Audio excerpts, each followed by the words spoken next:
भरतपुर गांव में एक बड़ा ही सुखद और खुशहाल जीवन बसा हुआ था। इस गांव के एक प्रमुख नागरिक थे जिनका नाम धर्मपाल था। धर्मपाल के घर में उनकी पत्नी अनीता के साथ उनकी सास शांति देवी भी रहती थी। सास बहू का रिश्ता शुरुआत में बहुत ही अच्छा था। उनके बीच बहुत प्यार और सम्मान था, लेकिन समय के साथ साथ यह रिश्ता कमजोर होने लगा। आइए आगे की कहानी देखते हैं विस्तार से। आज बहुत काम हो गया, काफी थकावट लग रहा है। जल्दी जल्दी घर जाता हूँ। पता नहीं अनीता क्या कर रही होगी घर पर, कहीं माँ परेशान ना कर रही हो उसे। काफी चिंता हो रही है मुझे। आ गए बेटा, बहुत देर लगा दी आने में।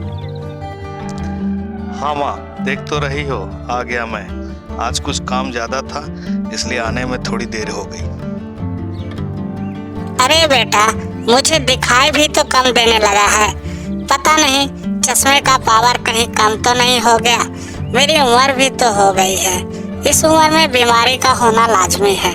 खैर छोड़ो मेरा, तुम जाओ आराम करो, मैं बहू को बुलाती हूँ। और इस तरह से धर्मपाल अपने कमरे में चला जाता है और जाकर अपने बिस्तर पर लेटकर आराम करने लगता है, क्योंकि वो काफी थक चुका होता है। अरे ओ बहू, सुनती हो? धर्मपाल आया है, अपने कमरे में आराम कर रहा है। पता नहीं क्या करती रहती है दिन भर। एक भी काम इस लड़की से ढंग से नहीं होता है। जी माँ जी, मैं आ रही हूँ। हाँ माँ, आप मुझे बुला रही थी। बोलिए ना, क्या हुआ? मैं तो रसोई घर में सबके लिए खाना बना रही थी। अरे ओ करमजली, पता नहीं क्या करती रहती हो दिन भर। जब देखो इसका दिन किचन में ही बीतता है। धर्मपाल आया है, उससे जोरों की भूख लगी है। जल्दी से मेरे बेटे के लिए खाना परोस कर लाओ। ए जी, सुनते हो? आप क्या सो गए? हाँ, थोड़ी आंखें लग गई थी, इसलिए मैं सो गया था। बताओ क्या हुआ? तुम क्या करती रहती हो अनीता? दिन भर घर पर माँ का ध्यान भी नहीं रख सकती हो। माँ कितनी शिकायतें कर रही थी तुम्हारे बारे में। तुम तो बहुत समझदार लड़की हो। समय से थोड़ा माँ का भी ध्यान रख लिया करो, फिर माँ का कोई भी शिकायत नहीं रहेगा तुम्हारे प्रति। हाँ जी, खाना कैसा बना है? कोई कमी तो नहीं रही? खाना तो बहुत स्वादिष्ट बना है अनीता। मेरा तो दिल ही खुश हो गया खाकर। आज बहुत मजा आ गया तुम्हारे हाथ का खाना बनाया हुआ खाकर। क्या खाक बना है? न सही से नमक है न मसाला। तुम तो इसकी तरफदारी करोगे ही। इससे तो अच्छा होता है कि मैं खुद ही खाना बना लेती। माँ, अपनी बहू के बनाए हुए खाने को स्वीकार करना चाहिए। उसने इसे अपने हाथों से तैयार किया है और वह हमारे लिए प्रेम से बनाई है। हमें बहू का सम्मान करना चाहिए माँ, और उन्हें अपने बस में रखने की आपको कोई आवश्यकता नहीं है। जब देखो आप उसे कुछ न कुछ सुनाती रहती हो। चुप करो धर्मपाल, मुझे एक भी बकवास नहीं सुननी है तुम्हारी। जब देखो अपनी बीवी की तारीफ करता रहेगा। बीवी का गुलाम हो चुके हो तुम। अरे ये क्या धर्मपाल, तुम खाना बीच में ही छोड़ के चले जा रहे हो। ये हरकत तुम्हारी सही नहीं है, एकदम बिल्कुल ये हरकत सही नहीं है। खाना बीच में छोड़ कर नहीं जाना चाहिए। सुनिए ना जी, आपके माँ को तो मेरा कोई भी काम अच्छा ही नहीं लग रहा है। मैं क्या करूं, बहुत परेशान हो गई हूँ इनके झिक-झिक से। डेली का डेली वह मुझे अपमानित करती रहती हैं। आप ही कुछ कीजिए। मुझे सबसे अच्छा होगा अगर आप मुझे मायके छोड़ाएंगे मेरी माँ के पास। देखो अनीता, तुम जैसा माँ के बारे में सोच रही हो वैसा कुछ भी नहीं है। माँ दिल की बुरी नहीं है। इस उम्र में हर कोई थोड़ा चिड़चिड़ा हो जाता है। ये बात तुम्हें समझनी होगी। रात काफी हो गई है, आओ आराम करें।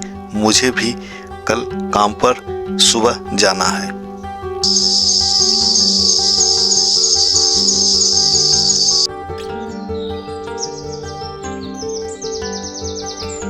देखो अनीता, मैं टिफिन भी कर चुका हूँ और मैं टिफिन लेकर भी जा रहा हूँ। तुम लोग घर में शांति बनाए रखना और माँ का हो सके तो पूरा पूरा ध्यान रखना।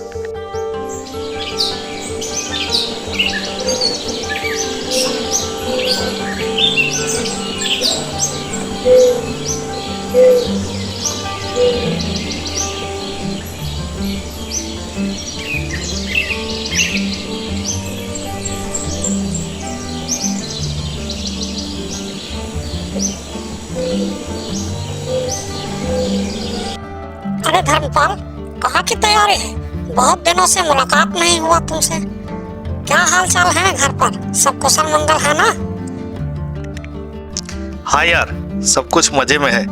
बस यही काम पर जा रहा था, तुम भी दिखाई नहीं दिए कभी। चलता हूँ यार, काफी देर हो जाएगी।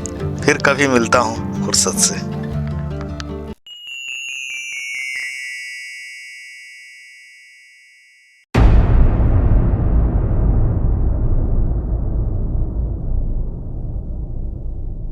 हाय भैया, बाजी को क्या हो गया?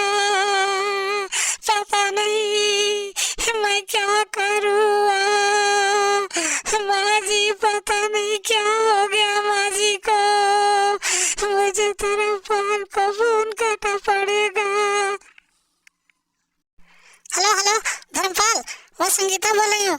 तुम्हारी माँ की तबीयत अचानक खराब हो गई है, तुम जल्दी से घर पर चले आओ। हाँ संगीता, तुम माँ का ध्यान रखो, मैं जल्दी से आ रहा हूँ। और अनीता को भी बोलना माँ का ख्याल रखे। हाय भैया, ये क्या हो गया?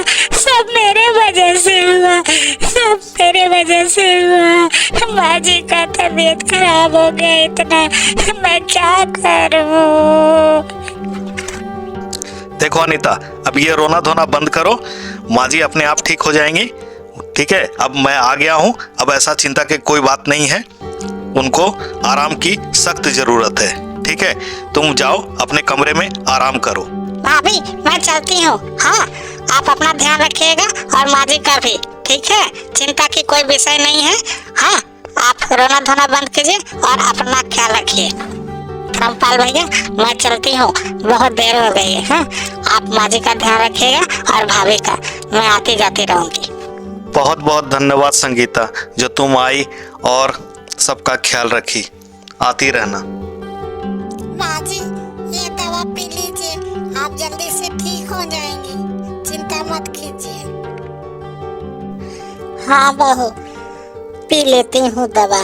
बहू, तुम मेरा कितना ख्याल रखती हो। मैं बेकार में ही भला बुरा सुनाती रहती थी। मुझसे बहुत बड़ी गलती हो गई बहू, मुझे माफ कर दो। इस उम्र में कहाँ दिमाग सही रहता है, बोलो बहू।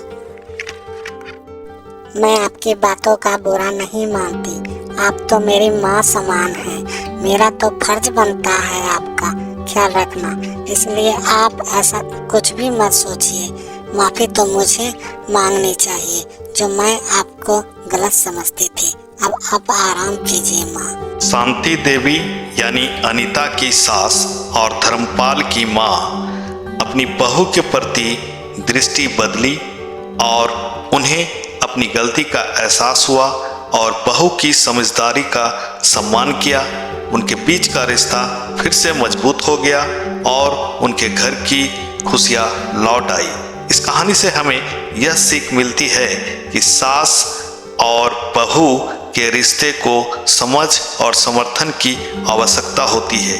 एक दूसरे का सम्मान करना और सहानुभूति दिखाना हमेशा एक स्वस्थ और सुखी परिवार की नींव होती है।